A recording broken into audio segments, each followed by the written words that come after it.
Metel Henry, Comentário Bíblico, Antigo Testamento, Livro de Gênesis. Tema deste comentário bíblico: a árvore do conhecimento é proibida. Sustentado pelo texto de Gênesis, capítulo 2, versículos 16 e 17.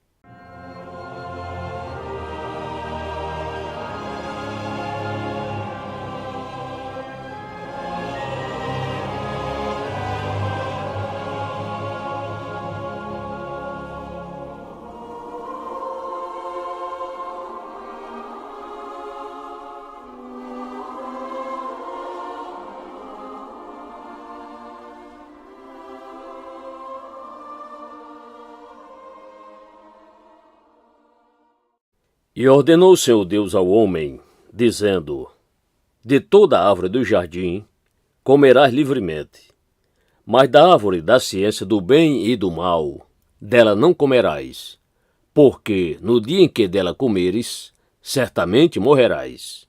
Gênesis capítulo 2, versos 16 e 17.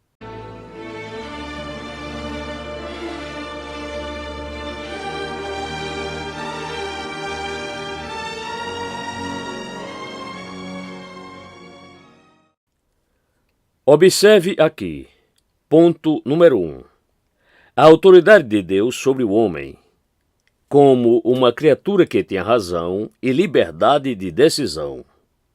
O Senhor Deus ordenava que o homem, que agora era uma pessoa pública, o pai representante de toda a humanidade, recebesse a lei, assim como tinha recentemente recebido uma natureza para si mesmo e para todos os seus.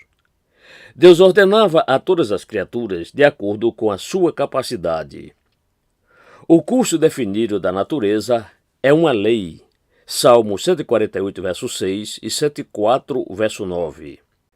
As feras têm seus respectivos instintos, mas o homem foi criado capaz de desempenhar um serviço racional e, portanto, recebeu não somente as ordens de um criador, mas as ordens de um príncipe e um mestre. Embora Adão fosse um homem grandioso, um homem muito bom e um homem muito feliz, ainda assim o Senhor, Deus, lhe deu ordens. E o mandamento não representou nenhum menosprezo à sua grandeza, nem reprovação à sua bondade, nem alguma diminuição, de alguma forma, à sua felicidade. Devemos reconhecer o direito que Deus tem de nos governar, e de que nossas próprias obrigações sejam governadas por Ele. E nunca permitir que nenhuma vontade própria nossa entre em contradição ou em competição com a santa vontade de Deus.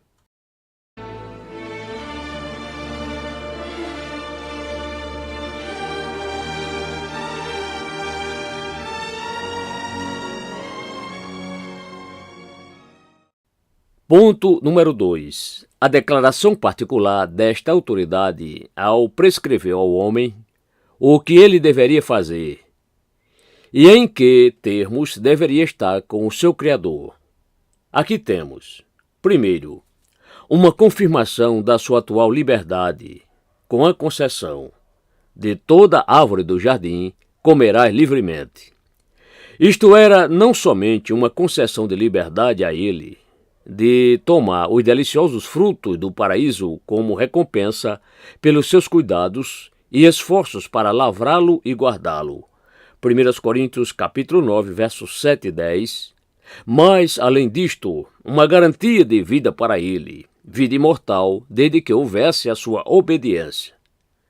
Pois, estando a árvore da vida colocada no meio do jardim, verso 9, como seu coração e a sua alma, Deus avisava particularmente com esta concessão. E, por isto, quando, depois da sua rebelião, esta concessão é cancelada, não se sabe de nenhuma outra árvore do jardim sendo proibida a ele, exceto a árvore da vida, capítulo 3, verso 22, da qual está escrito que ele poderia ter comido e vivido eternamente, isto é, nunca ter morrido, nem perdido jamais a sua felicidade. Permaneça santo como você é, em conformidade com a vontade do seu Criador, e permanecerá feliz como é, desfrutando do favor do seu Criador, seja neste paraíso ou em outro melhor. Assim, mediante a condição da obediência pessoal perfeita e perpétua, Adão teria assegurado o paraíso a si mesmo e aos seus herdeiros para sempre. Segundo, um teste à sua obediência com ardor da perda de toda a sua felicidade. Mas da outra árvore que está muito próxima, a árvore da vida, pois está escrito que ambas estão no meio do jardim, e que é chamada de árvore da ciência do bem e do mal, dela não comerás. Porque no dia em que dela comeres, certamente morrerás. Como se ele tivesse dito: saiba, Adão, que agora você depende do seu próprio bom comportamento. Você foi colocado no paraíso em teste. Seja submisso, seja obediente, e viverá para sempre. Caso contrário, você será tão infeliz como agora é feliz. Aqui, Adão é ameaçado com a morte em caso de desobediência. Certamente morrerás, o que denota uma sentença segura e terrível, da mesma forma como, na primeira parte deste concerto, comerás, indica uma concessão livre e plena. Observe que, até mesmo Adão, em inocência, foi intimado com uma ameaça. O medo é um dos instrumentos da alma pelo qual ela é dominada e controlada. Se até ele, então, precisou desta barreira, muito mais precisamos nós agora. A punição contida na ameaça é a morte. Morrerás, isto é, a árvore da vida lhe será proibida junto com todo o bem que ela representa, junto com toda a felicidade que você tem, seja em posses ou em expectativas. E você ficará sujeito à morte e a todas as misérias que a antecipam e acompanham. Isto foi ameaçado como a consequência imediata do pecado. No dia em que dela comeres, certamente morrerás, isto é, você se tornará mortal e passível de morrer. A concessão da imortalidade será revogada e aquela defesa será removida de você. Você se tornará odioso até a morte, como um malfeitor condenado que está morto na lei. Adão só recebeu um indulto porque deveria ser a raiz da humanidade. Na verdade, os arautos e precursores da morte imediatamente o dominarão. E a sua vida, a partir de então, será uma vida agonizante. E isto, certamente, é uma regra definida, pois a alma que pecar, essa morrerá. Adão é tentado com um mandamento positivo: não comeu o fruto da árvore da ciência. Agora era muito adequado testar sua obediência com um mandamento como este.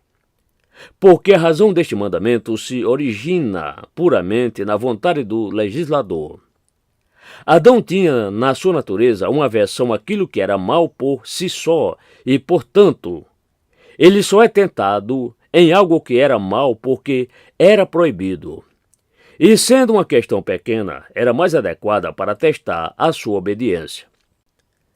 Porque esta restrição está colocada sobre os desejos da carne e da mente, que, na natureza corrupta do homem, são as duas grandes fontes de pecado. Esta proibição controla tanto o seu apetite aos deleites sensoriais, quanto a sua ambição de conhecimento curioso, para que o seu corpo pudesse ser governado pela sua alma e a sua alma pelo seu Deus. O homem tinha toda esta tranquilidade e felicidade no estado de inocência, tendo tudo o que o coração pudesse desejar para torná-lo tranquilo e feliz. Como Deus foi bom para ele! Quantos favores ele acumulou sobre ele! Como eram fáceis as regras que ele lhe deu! Como era generoso o concerto que ele fez com o homem! Ainda assim, o homem, uma criatura com honra, não compreendeu os seus próprios interesses, mas logo se tornou como os animais que perecem.